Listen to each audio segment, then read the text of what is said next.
Ada sebuah buku lama yang menarik untuk kita kupas ulang. Buku tersebut berjudul How to Swim with the Shark Without Being Eaten Alive, yang kalau diterjemahkan secara bebas adalah bagaimana bisa berenang dengan hiu tanpa dimakan hidup-hidup. Arti sebenarnya dalam buku tersebut adalah perusahaan raksasa atau kapitalis atau individu kapitalis yang punya nickname sebagai shark. Shark itu adalah binatang yang haus darah, kejam, tega, melakukan hostile takeover, pengambilan alihan paksa tanpa belas kasihan pada pemilik lama. Kita semua tahu di negara demokrasi yang mengambil sistem liberal seperti Amerika, berkali-kali kita menyebutkan bahwa Amerika adalah negara swasta, sehingga kendali ekonomi semuanya dipegang swasta. Karena mengadopsi pasar bebas, maka siapa yang kuat dia yang menang. Hukum rimba yang dipakai. Di sini saya tidak setuju. Negara harus turun tangan. Bukan free market yang dipromosikan karena hukum rimba, tetapi fair market karena berdasar kesamaan peluang dan win-win solution. Kita lanjut ke pasar kapitalis liberal yang bebas. Karena mereka kuat, mereka bisa makan perusahaan-perusahaan kecil dengan harga nol. Anda bisa dibikin berhutang pada mereka dan tinggal diambil gratis. Itu muasal kata debt trap atau jebakan hutang yang dilakukan pertama oleh pihak swasta. Para shark inilah pelakunya. Kekejaman kapitalis tadi sampai sekarang masih ada, malahan tambah buas. Dan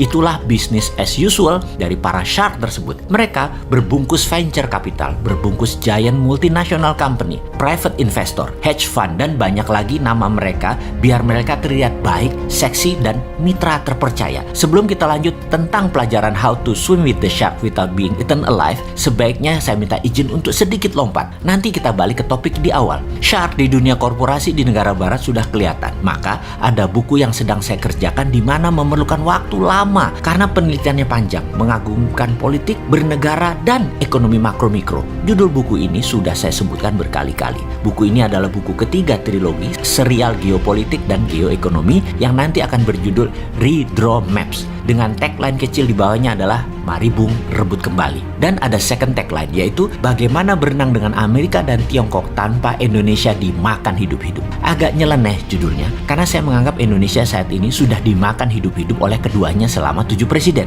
Maaf sekali ya, maaf. Ini sebuah tulisan berdasarkan studi panjang, 3 tahun hingga saat ini. Oke, kita tidak membahas bukunya, namun informasi kali ini kita akan memberikan pemahaman dasar bernegara ala Forza Panarata, yaitu nawacitanya Mardigo Nation. Kita nomor 1 itu anti negara berbisnis. Jadi kita anti BUMN. Jelas, dan kita tegaskan sekali lagi. Kita sangat mendukung swasta, terutama bottom of pyramid, UKM, buruh, dan petani. Kita juga tegaskan, kita mendukung fair trade, pasar yang adil, bukan pasar bebas yang pakai hukum rimba. Di mana shark pasti ada, namun memakan yang kecil dan lemah tidak semudah itu karena dilindungi peraturan atau kebijakan negara. Shark Indonesia akan kita bantu memakan perusahaan di luar Indonesia dan milik asing. Dan itulah yang namanya hacking growth bernegara ala nawacita Forza Panarata. Kita akan jadikan Indonesia negara swasta. Negara hanya regulator. Negara bukan lagi operator aktif kecuali 3 hal dalam masalah fiskal, moneter, keamanan, dan pertahanan. Dijelaskan lagi, Departemen Pertahanan akan diubah menjadi Departemen Perang atau Warfare, DOW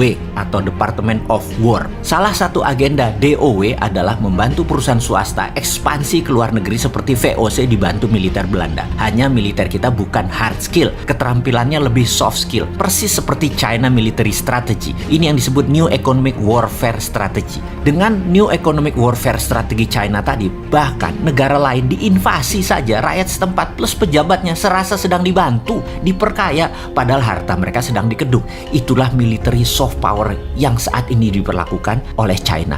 Dan banyak yang tidak mengerti hal beginian. Tapi nggak apa-apa lah, udah kejadian. Kita kembali ke sejarah VOC yang kalau kekayaannya dijumlah sama dengan kekayaan Amazon, ditambah Facebook, ditambah Google, ditambah Microsoft. Dan itu adalah kekayaan VOC. Tanpa military support, hard power yang kejam, VOC nggak bisa seperti itu. Misalnya seperti sejarah di Pulau Banda, penghasil nutmeg atau pala, yang saat itu memiliki 15.000 penduduk. Demi menguasai wilayah tersebut, pedagang Belanda ingin menguasainya, maka militernya di bawah J.P. Kun atau Jang Pieter Sun Kun bisa bantai 14.000 penduduk Pulau Banda, hingga saat itu tinggal 1.000 orang saja. Sekarang itu adalah cerita duka. Amerika selama 70 tahun masih pakai cara Belanda melindungi oil company-nya, internet bisnisnya, satelitnya, dan dolarnya. Namun sejak 2013 Amerika mendapat tantangan baru dengan strategi soft power dari Tiongkok yang banyak disukai pemimpin negara oportunis yang ingin cetak quick money. Miring ke Tiongkok itu ada dua ciri saat ini, yaitu negara-negara yang ambil obor, One Belt, One Road. Negara tersebut memang